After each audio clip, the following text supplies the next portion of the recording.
तो hello good morning to एलफी, कैसे आप लोग? उम्मीद करते हैं सभी को अच्छे होंगे, मस्त होंगे, स्वस्थ होंगे, हमारी वीडियो को लगातार देख रहे होंगे, समझ रहे होंगे। तो जैसा कि मैंने बोला था कि 9th क्लास का जो चैप्टर शुरू हुआ है, एक वीडियो ऑलरेडी बनाया जा चुका है जिसमें चैप्टर वाइज, उसमें पेज वाइज बेहतरीन तरीके से समझाया गया है। ये 9th क्लास का बिहार बोर्ड का भूगोल का किताब है जिसमें पहले चैप्टर को उसमें कंप्लीट समझा चुके हैं। यहाँ पर जो है उस चैप्टर के अलावा यानी उस चैप्टर का अभ्यास का क्वेश्चन उसमें बताया जा चुका है। अगर आप नहीं देखे होंगे तो जाकर वीडियो दे सकते हैं।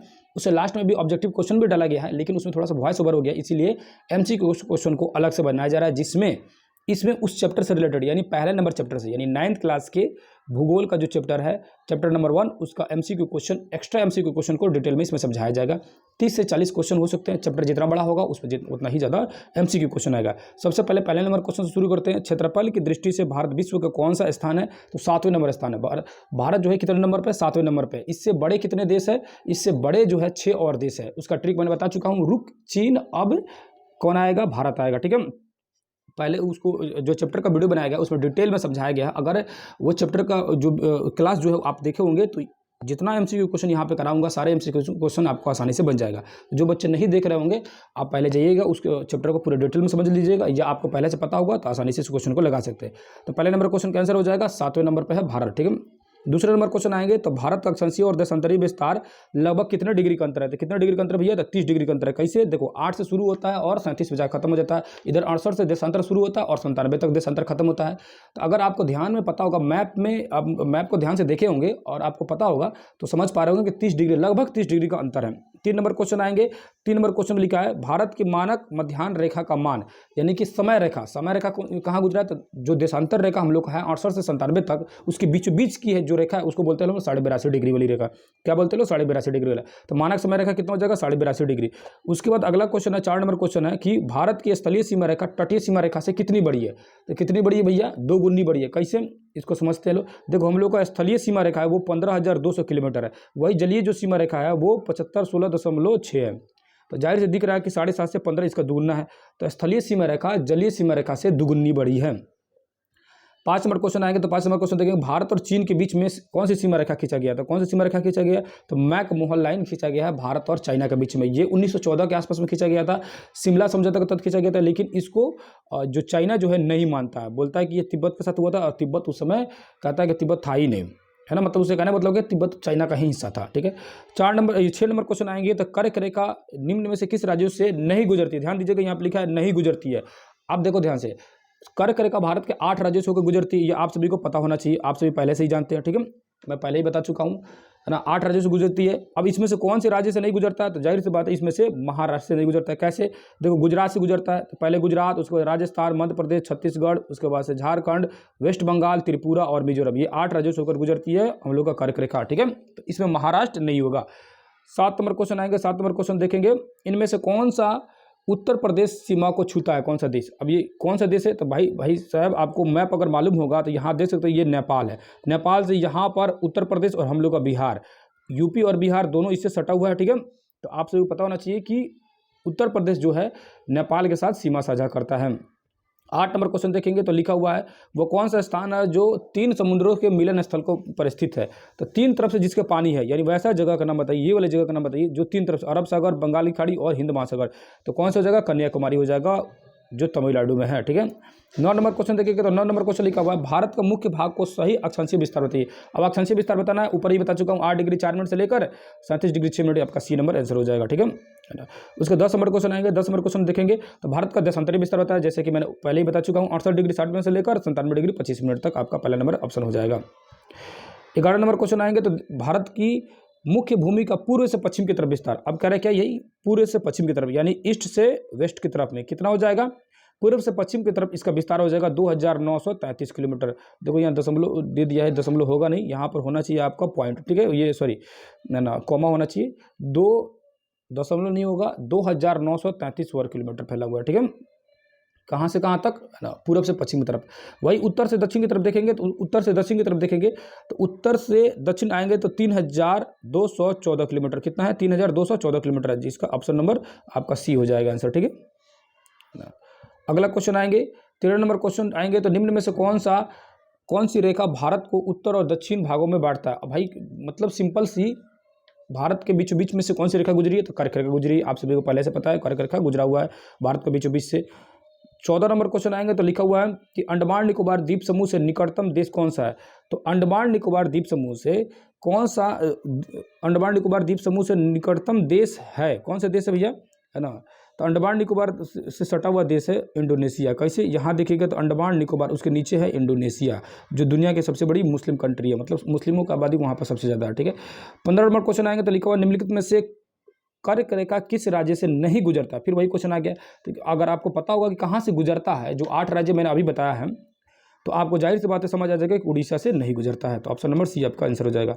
16 नंबर क्वेश्चन आएंगे, भारत का है ना सबसे पूर्वी देशांतर कितना है। तो जाहिर सी बात है, अगर देशांतरीय विस्तार, अक्षांशीय विस्तार मालूम होगा तो उसमें सोचने वाली बात ही नहीं है, 97-25 हो जाएगा, D number option. 17 number question जो है लिखा हुआ है, ग्रीष्म अवकाश में यदि आप कावारती जाना चाहते हैं तो किस केंद्र शासित प्रदेश में जाएंगे। तो अगर आपको पता होगा कि कावारती कहाँ है, किसकी राजधानी है, तो जरूर ही आप बता सकते थे। तो कावारती अगर जाना चाहते हैं तो आप लक्षद्वीप में जाना चाहते हैं, सिंपल सी बात है। 18 नंबर क्वेश्चन, उत्तर प्रदेश, बिहार, उत्तरांचल, सिक्किम और पश्चिम बंगाल की सीमाएं किस देश को छूती है। तो ये कह रहा है क्या, आपसे क्वेश्चन कह रहा है कि हम लोग का उत्तर प्रदेश और बिहार और उत्तरांचल, सिक्किम, ये सब किससे सटा हुआ है। तो भैया ये नेपाल से सटा हुआ है। किससे सटा हुआ है, नेपाल से सटा हुआ है, ठीक है।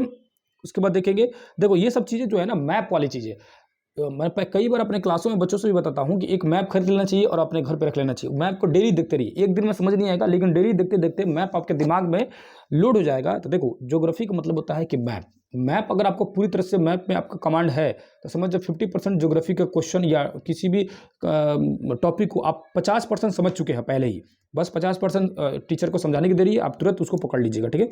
19 नंबर क्वेश्चन लिखा हुआ, भारत और पाकिस्तान के बीच में अंतर्राष्ट्रीय सीमा रेखा कौन सी खींची गई है। तो रेड क्लिफ लाइन खींचा गया, रेड क्लिफ लाइन खींचा गया है, ठीक है। ये 17 अगस्त 1947 में, मतलब आज़ादी के 2-3 दिन बाद ही खींच दिया गया था, क्योंकि अपना चाल दिखाने लगा था पाकिस्तान आज़ादी के तुरंत ही बाद, ठीक है।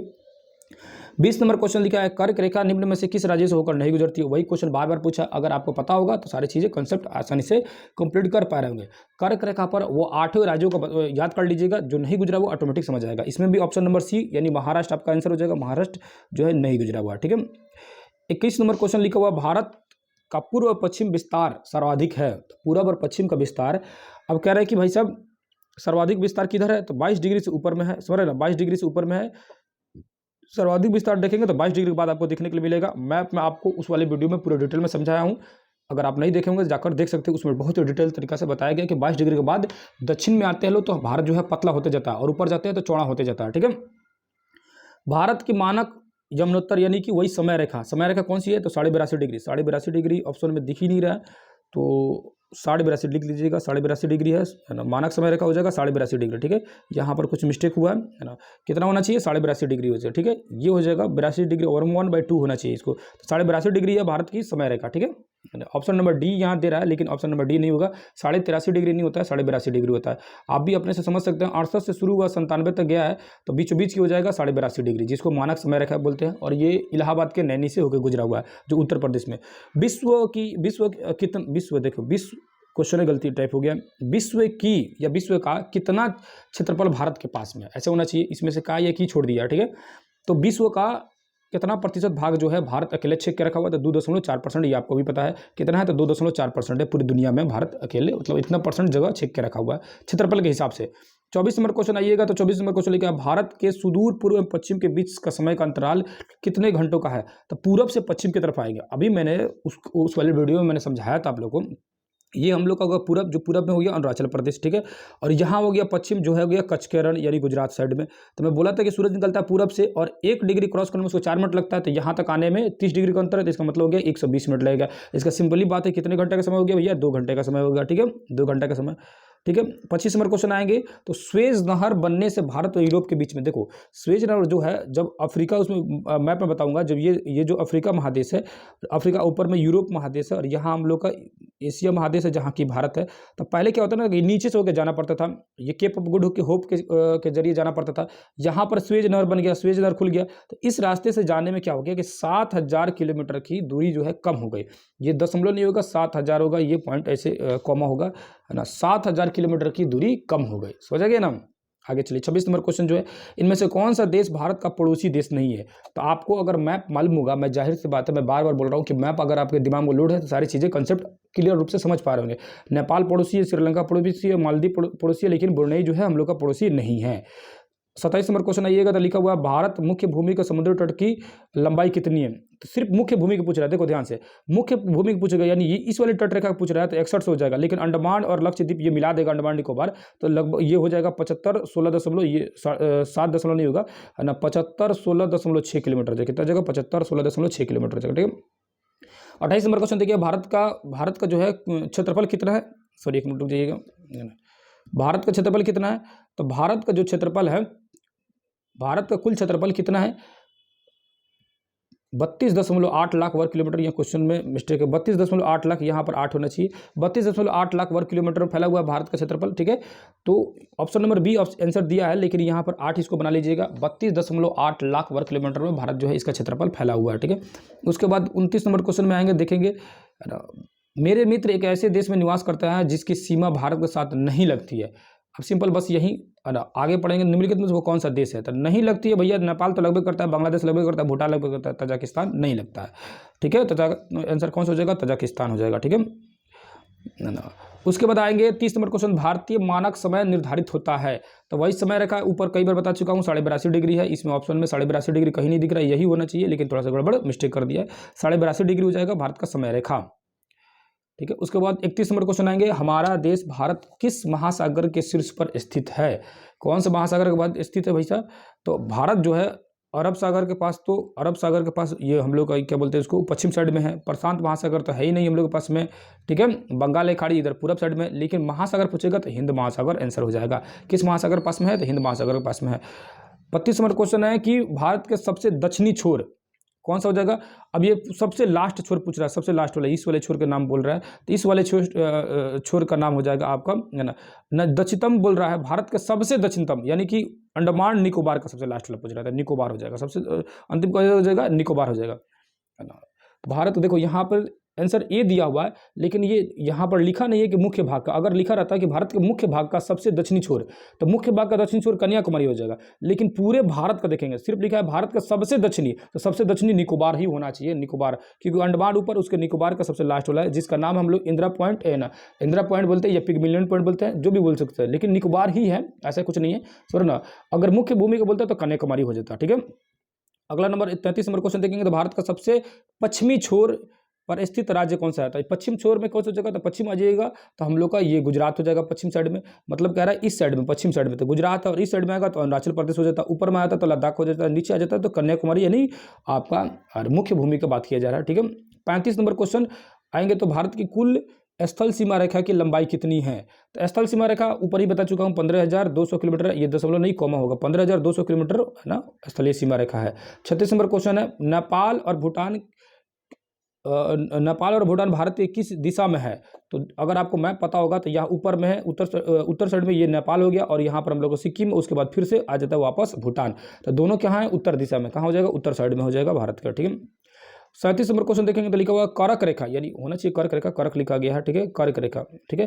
कर्क रेखा जो है, कर्क रेखा किस शहर से गुजरती है, तो रांची शहर से गुजरती है, ये चीज़ मैं उसमें बता चुका हूँ, पढ़ा चुका हूँ, अगर आप उस वीडियो को देखे होंगे तो समझ पा रहे होंगे कहाँ से गुजरती है, रांची से, जो झारखंड की राजधानी है। 38 नंबर क्वेश्चन लिखा है, कौन देश सार्क का सदस्य नहीं है। तो देखो सार्क का मैं सदस्य पहले ही बता चुका हूँ, 8 सदस्य कैसे, मालदीव, श्रीलंका, भारत, पाकिस्तान, अफगानिस्तान, उसके बाद नेपाल, भूटान, उसके बाद आ जाइएगा बांग्लादेश, ठीक है ना, इस तरह करके आइएगा। तो 8 देश है सार्क का, तो इसमें से पूछ रहा है कौन सा नहीं है, तो भारत है, मालदीव है ना, भूटान है, लेकिन चाइना नहीं है। आंसर क्या हो जाएगा आपका, चाइना हो जाएगा। चाइना जो है आपका सार्क का सदस्य नहीं है। सार्क का मुख्यालय कहाँ है, आपको कमेंट करके बताना है, सार्क का जो हेडक्वार्टर मुख्यालय कहाँ है, ठीक है।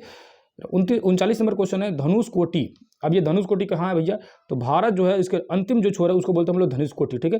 तो श्रीलंका की दूरी कितनी है, तो धनुष कोटि से श्रीलंका के बीच की जो दूरी है वो 24 किलोमीटर है। आपको छोटा सा दिखता है ना, वो 24 किलोमीटर का अंतर है, ठीक है।